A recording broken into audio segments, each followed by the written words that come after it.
ஷேய் நந்தி பேசுகிறேன்ப்பா. பிறக்கிற ஜென்ரேஷன் ஆணும் பெண்ணும் வயிற்றுக்குள்ளே கிடந்தாலும் சரி,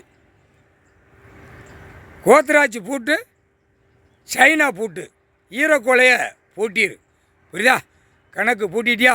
அரசியல்வாதி கொடியை தூக்கி போகிறவனை ஆணும் பெண்ணும் ஈரக்கொலையை கோத்ராஜ் பூட்டு சைனா பூட்டை பூட்டிடு. கணக்கு போட்டாச்சு. அரசியல்வாதி. அடுத்து நடிகர் நடிகை, நடிகை நடிகை ஆணும் பெண்ணும், நாடகம் ஆணும் பெண்ணும் ஈரக்கொலையை பூட்டிடு. ஈரக்கொலையை பூட்டினா என்ன கணக்கு தெரியுமா?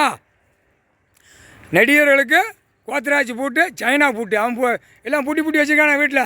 அப்படியே ஆடுவான், அப்படியே கொடியை தூக்குவான். அந்த ஆடி முடித்த உடனே அதுக்கப்புறம் கொடியை தூக்கிடுவான். இதே சோழியாக இந்த பேகை சென்னையிலேருந்து நடத்தி கொண்டே இருக்கான். சென்னை மெட்ராஸ், புரியுதா? கன்னியாகுமரி வரைக்கும் கொடியை தூக்கி அந்த பேப்பரை வச்சு ஓட்டு தான் நக்கு தான், ஓட்டு தான் நக்கு தான், பெண் ஓட்டுது நக்குது, ஆண் ஓட்டுது நக்குது. இந்த பேப்பர் அடிச்சு விட்டா பேப்பர் பார்த்தியா? எல்லாம் கணக்கு முடிக்கணும்ல. அதனால் கோத்ராஜ் பூட்டும் சைனா பூட்டும் ஈரக்கொலையை நடிகர் நடித்து ஓட்டு தானா, அவன் பொண்டாட்டி அவன் புள்ள பேரம்பேத்தி வரைக்கும் பூட்டு போட்டு ஈரக்கொலையை பூட்டிடு. அரசியல்வாதி பேரம்பேத்தி வரைக்கும் ஈரக்கொலையை பூட்டிடு.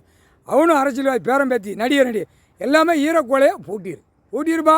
சைனா பூட்டு கோத்ராஜ் பூட்டு. எப்படி பேர் எப்படி பார்த்தியா? எப்படி ரெக்கார்ட் டான்ஸ் ஆடுதானா?